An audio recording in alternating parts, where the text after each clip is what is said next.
Waikato couple Byron and Diane Arnold have taken over the truffle growing enterprise begun by Byron's mother and stepfather.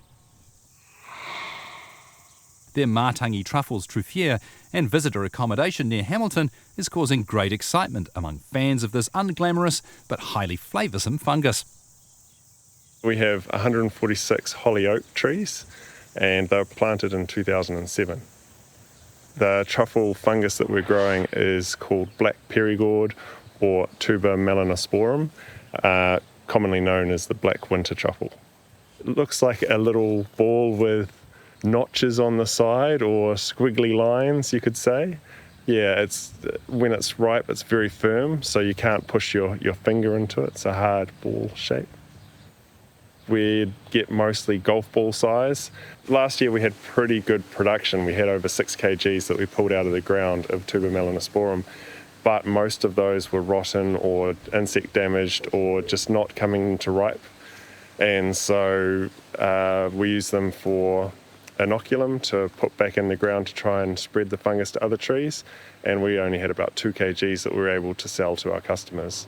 For our first season, that's still pretty exciting. Our dream would be to supply restaurants from our Truffier, but restaurants need a consistent supply and to be able to put it on the menu and be reliably getting truffle each week. And so I think we'll be able to hit that if we're producing more than 10 kg each season. The caveat, of course, is truffles need to ripen, and last year, without many frosts in the Waikato, they didn't quite come to ripen as often as we wanted, and so it's very weather dependent. The main thing is taking care of the trees. A lot of what we do is trimming branches off, mulching, blowing leaves away. At the moment, there's quite a high leaf cover through the Truffier, which is good for keeping the moisture in. But as we come closer to season, we'll want to get rid of most of those leaves so that they don't become a bed for insects and other naughties. For trees, to keep them watered, they're well developed now and we don't need to do any watering, but we want to keep the soil moist for the fungus to grow. How moist, there's not really a textbook on what we want to do for truffles, and so we just come out and put a spade in and see what's like under the ground. Truffles are used to growing in a high pH soil environment, so very basic soil, usually in high limestone areas. We don't have high pH naturally, and so when my mum and stepdad planted the trees, they pre-dosed the soil with lime to bring the pH up to above 7.5, and now to maintain it with erosion just due to rainfall and other, we have to keep adding ag lime or other products to keep pH up. Good, yeah, well done. I'd like you to wait. I started about 2011, but it wasn't until about 2014 that I set up Truffle Dog Services. Smelling out of the truffles is actually the easiest part of it. The training them to be consistent and the surveying of the trees is the more difficult part of the actual working with the dogs. So the scent is really easy to train. If you look at a dog's nose, they've actually got slits down the side, and they're called nares. And what happens is the dogs can smell in through the front of their nose, and when they want to take in more air, they can actually exhale through the nares so it doesn't actually affect the scent in front. So then they can take a fresh scent in. So it's really interesting from that. So they can always get fresh scent going in, so they're always refilling. So dogs just keep on getting more and more scent. They also learn how to move their nose across so that if they want to see if the scent's coming from the right, they move their head over to the right and take full input. And depending on how much of the scent goes in there, depends on whether they turn their head to the left and do a check there. And that's how they actually find out where the intensity of the smell is actually coming from. It all starts very basic, where you want to train the indication of the dog, and then you'll start introducing the smell of the truffle.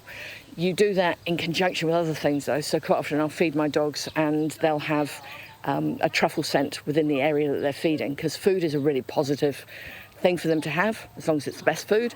They'll go through and then associate the smell of the truffle with their food, and then you gradually build on that until you start throwing, say, baits into the long grass and letting them go and find it. And when you do, you have a big party, and then eventually you put them further and further underground. Around these sort of You can produce truffles anywhere from 3 years through to 21. Most people start producing between the years of 9 to 12. I have had someone that's actually produced their first at 3 years that we found it on, but in the end it's up to the truffle when they're actually going to go through and produce.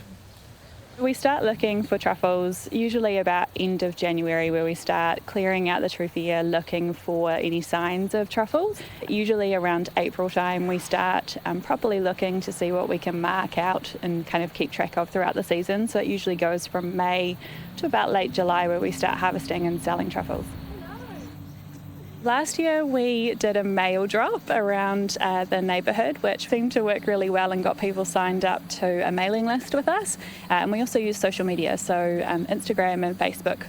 We would post when we had harvested truffle, and people would kind of like an auction would put their yes, I want to buy that one, or I'll buy this truffle. And so it was just through social media that we were selling to the home cook, really. Yes, it's delicious.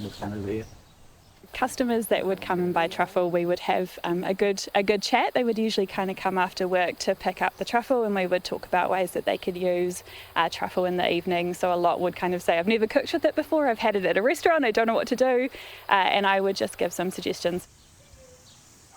The experience that we're hoping to create for our customers moving forward, we've got accommodation here that's fully self-contained accommodation, and so we're wanting to create a bit more of a truffle experience during the season, so have people come and stay with us.